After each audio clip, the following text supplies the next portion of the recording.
చెమటగా మార్చి దేశంలోనే తెలంగాణ రాష్ట్రాన్ని నెంబర్ 1 గా నిలబెట్టింది తెలంగాణ రైతాంగం కాదా?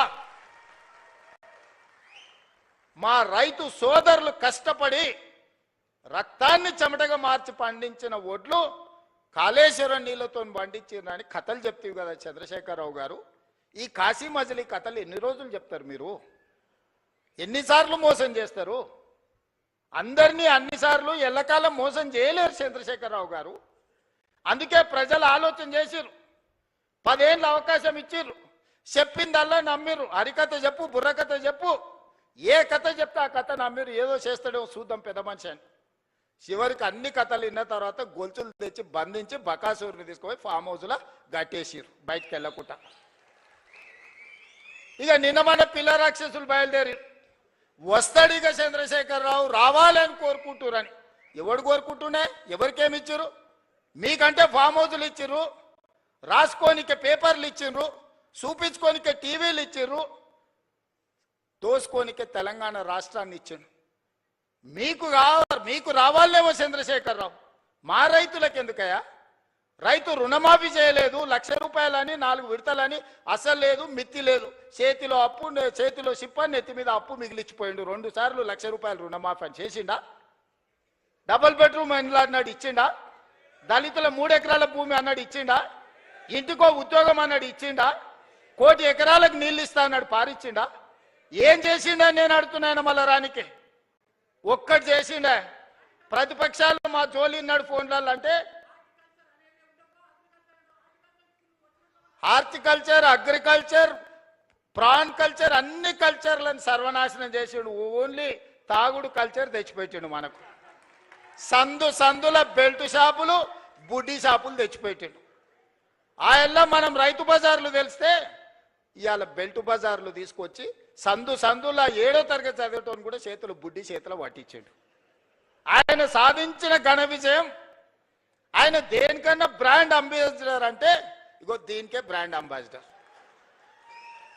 వెనకటికి గింత ఉండేనా ఆయన తాగుడు? మీరు చెప్పురు సోదరులారా. ఇవాళ 4 ఇండ్లకు బెల్ట్ షాప్ వచ్చేసింది. ఒక కిరాణం కొట్టాయని 4 ఇండ్లకు, ఈ 4 ఇండ్లు నావే, నేనే సప్లై చేస్తాను కాడికి వచ్చింది ఊర్లలో. మా అక్కలు తలకాయ కొట్టుకుంటారు, ఇంటి ఆయన గట్లున్నాడంటే వీడు కూడా గిట్ట తయారైనాడు ఆ పిల్లగాడని. సాయంత్రం 6 కాకముందే గోడలు పట్టుకొని నడుస్తారు 12, 16 ఏళ్ళ పిల్లలు. మా అక్కలకు గోస తెలవాలి. ఇంటి ఆయన ఎట్లా అట్లా మోస్తే ఇంకేముందో నా జీవితం అంటే ఇట్లా అయిపోయింది, కానీ నా కొడుకైనా మంచోడు అవుతాడు, చదువుకుంటాడు అంటే పిల్లలను కూడా తాగుబోతులను తయారు చేసాడు చంద్రశేఖరరావుని చూసి. ఇవాళ ఆయన వచ్చి ఇంకా ఆయన రావాలి బయటికి. ఆయన కోసం ప్రజలంతా ఉర్రూతలు అవుతుర్రు. ఇక అయ్యగారి కోసం ప్రార్థనలు చేస్తున్నారు అని చెప్తున్నారు వీళ్ళిద్దరు పిల్ల రాక్షసులు గల్లీలో తిరిగి. ఇవాళ మీరు ఆలోచన చేయరు. 10 ఏళ్ళకే బీఆర్ఎస్ పాలన, 12 ఏళ్ళ నరేంద్ర మోడీ పాలన, 2.5 ఏళ్ళ మా పాలన మీద చర్చ పెడదాం. ప్రతి పేదోడి ఖాతాలో 15 లక్షల రూపాయలు వేస్తానన్నాడు నరేంద్ర మోడీ గారు. ఎవరి ఖాతాలు వేసిండో లెక్కలు చూపారు. మీరు ఒక్కరి ఖాతాలో మోడీ 15 లక్షలు వేసిండా? రైతుల ఆదాయం 2 చేస్తా అన్నాడు, వచ్చిందా? సంవత్సరానికి 2 కోట్ల ఉద్యోగాలు అన్నాడు. 12 ఏళ్ళు అయింది, 24 కోట్ల ఉద్యోగాలు రావాలి. వచ్చినాయా? 2కి ఇచ్చిండా, బండి సంజయ్కి, కిషన్ రెడ్డికి. ఇంకెవరికన్నా నౌకరు ఇచ్చిండా తెలంగాణలో? చిల్లి గవర్నర్ని ఇచ్చిండా? గల్లీలో మోరీ తీసే ఎన్నికలు ఉంటే వార్డు మెంబర్ ఉంటే మోడీ వస్తాడు అంటారు, కౌన్సిలర్ ఉంటే మోడీనట, సర్పంచ్ ఉంటే మోడీనట. మోడీ వచ్చి మోరీ తీస్తాడే? పెళ్లి పెద్దను చూపించి పిల్లని ఇస్తే పిల్లగాడు సంసారం చేయకపోతే ఎవరిని అడుగుతామే?